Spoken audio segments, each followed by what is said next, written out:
Here's why I think Mulan is the best female hero of all time. Well, first, it's based on a true story in history. And at that time, all the odds were against her because, like, China is very patriarchal and women are not allowed to essentially do anything other than get married and have kids. What I like most about her character is the build-up.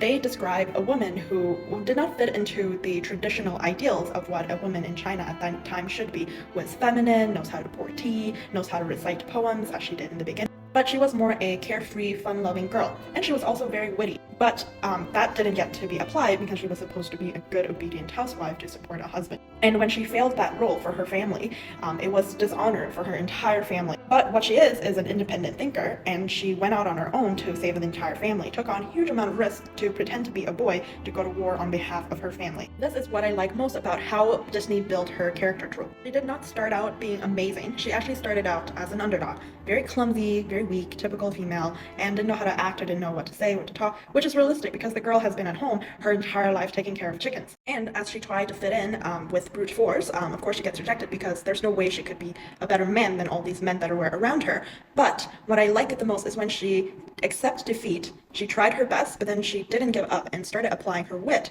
to beat these men. This is one of the hardest challenges that all of the soldiers have to overcome, but of course brute force alone is not going to cut it, and that's going to take a lot of time to build up all those muscles. So she played to her strength, which is wit, and she was able to build the system where it allows her to go a lot higher up. But my childhood favorite female hero got ruined because this piece of crap came out, and they made Mulan to be this perfect supernatural girl all the way in the beginning and has no buildup of character and show any arc, and then they didn't even have the best part, which is the relationship between her and her father. Her father just sounds like a freaking tyrant at the entire time. So I think that it's worth building the character as realistic as possible. Like, no one is going to start off perfect, but they accept and build to their own strength, and therefore they can become a hero by improving themselves.